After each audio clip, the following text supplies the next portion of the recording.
बिस्मिल्लाहिर्रहमानिर्रहीम, अस्सलाम वालेकुम जी। मैं नजमुल हसन बाजवा हूं। आपको हमारे फेसबुक पेज और यूट्यूब चैनल पर खुश आमदेद।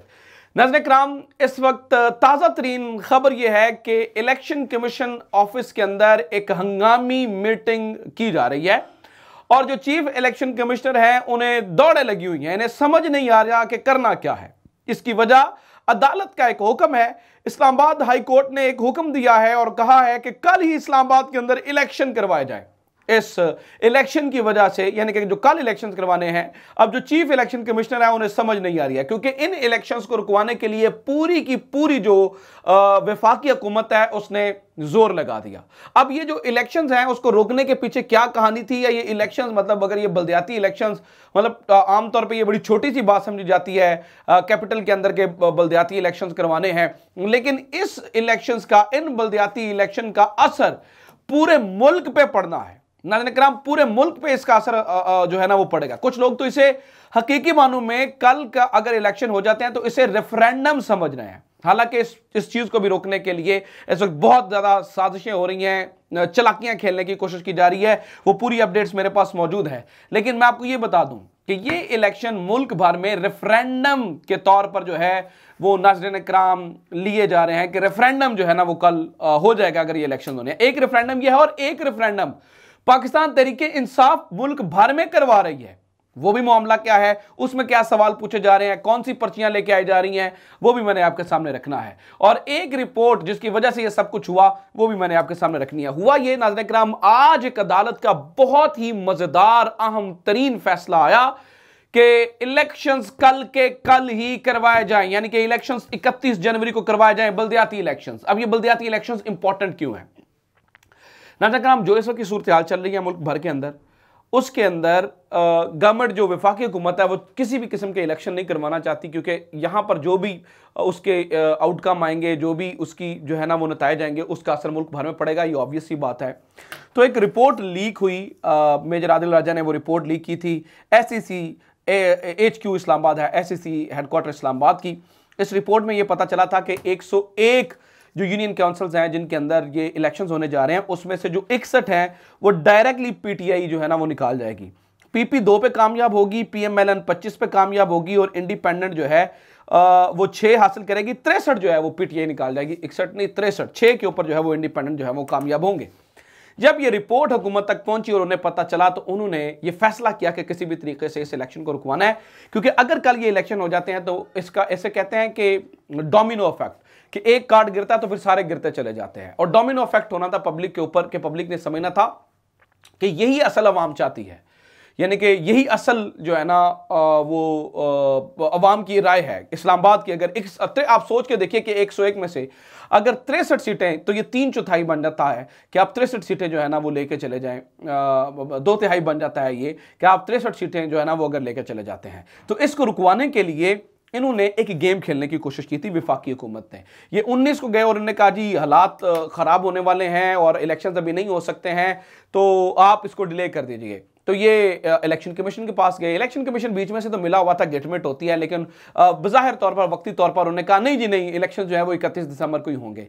मामला नून लीग लेकर चली गई कोर्ट के अंदर, और कोर्ट के अंदर इन्होंने मौक़िफ़ अपनाया कि जनाब हालात भी खराब हैं और ऊपर से जो है ना वो हमने सीटें भी UC की जो है ना वो भी बढ़ानी है, तो अब हमने 101 की बजाय 125 करनी है। अब मामला कोर्ट के अंदर ही था, तो इन्होंने सेनेट से एक बिल मंजूर करवाया और इस 101 को 125 करवाया और ये चले गए इलेक्शन कमीशन के अंदर। उन्होंने कहा देखें जी सीटें हमारी बढ़ गई हैं, तो इलेक्शन कमीशन ने इसको डिले कर दिया।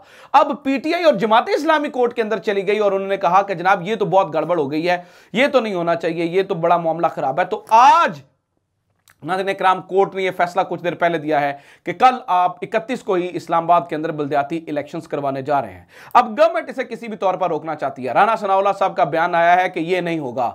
इसके ऊपर जो फवाद चौधरी हैं उन्होंने कहा कि जिन्होंने करवाना है उन्होंने उनकी जिम्मेदारी रहने दीजिए, राना साहब ने इलेक्शन नहीं करवाना। अब चूंकि एक ऐसी सूरत हाल के अंदर फंस गई है, चीफ इलेक्शन कमिश्नर और इलेक्शन कमिश्नर एक ऐसी सूरत हाल के अंदर फंस गए हैं कि इन्हें समझ नहीं आ रही कि हम इसमें से निकले कैसे। मतलब वफाकी हुकूमत को भी खुश करना है और ये भी सारी बातें, मतलब मुबैना तौर पर ये सब कुछ चल ही रहा है।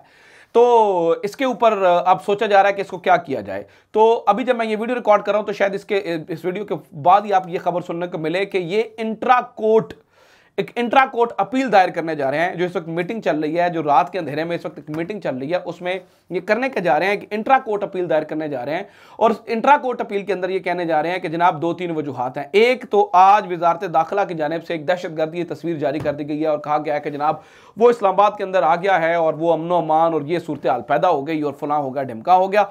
ऑब्वियसली चलें वो एक अलग मामला है और उसके ऊपर तो मैं कोई भी कमेंट नहीं करूंगा। अगर वो दहशतगर्दी की फिजा तो ऑलरेडी है ही है, उससे निपटने की ज़रूरत है। लेकिन ये सियासी जो हुकूमतें होती हैं ना, या सियासी जो पॉलिटिकल गवर्नमेंट्स होती हैं, वो इन ऐसी चीज़ों को भी अपने हक में इस्तेमाल करने की कोशिश करती हैं। तो नंबर 1 तो वो ये हो रहा है। दूसरा मैं आपको ये बताऊं कि दूसरी तरफ क्या हो रहा है। जो दूसरी तरफ हम सिचुएशन देख रहे हैं कि ये एक इस मामले में जाएंगे और दूसरा कहेंगे कि जनाब अब देखें कल आज इलेक्शन करवाने का कहा है, ना पोलिंग एजेंट्स, ना पोलिंग बोट्स, ना सामान की तरसील, वो तो छुट्टी हो चुकी थी और ये यार वो। अब इलेक्शन कमीशन 1 हफ्ते का टाइम मांग रहा है कि किसी तरीके से आप हमें 1 हफ्ते का टाइम दे दीजिए तो हम जो है ना वो इस इलेक्शन को करवा लेंगे। तो अब ये सारी गेमें जो है वो चल रही हैं। तो एक तरफ ये है, दूसरी तरफ जाने जनाब वाला इस वक्त जो पीटीआई कर रही है वो उसे पता ही है सब कुछ क्या हो रहा है। तो वो मुल्क भर के अंदर एक रेफरेंडम करवाने जा रहे हैं। वो रेफरेंडम क्या है, इसके लिए एक कमेटी भी बना दी गई है। वो रेफरेंडम नाज़रीन किराम 2 सवाल उसके अंदर जो है ना वो पूछने जा रही है। नंबर 1, पहला सवाल वो मतलब डोर टू डोर जाएंगे, मुख्तलिफ तरीके से लोगों से इन कॉन्टैक्ट होंगे और वो जाके पूछेंगे। सबसे पहला सवाल, क्या आप टेक्नोक्रेट सेटअप चाहते हैं या आम इंतखाबात? इसके ऊपर जो है ना वो अवाम जवाब देगी। नंबर 2 सवाल, जो दूसरा सवाल पूछा जा रहा है कि क्या इमरान खान को नाअहल होना चाहिए या नहीं होना चाहिए? तो इसके ऊपर भी जनाब पूछा जा रहा है और कहा जा रहा है कि आप इसमें बताएं कि जनाब ये क्या तरीक़ाकार है और क्या मामला है। और इसके ऊपर जो है ना वो सारी सिचुएशन जो है ना वो डिसाइड की जा रही है और देखा जा रहा है कि इसको किस तरह से जो है ना वो कंट्रोल करना है।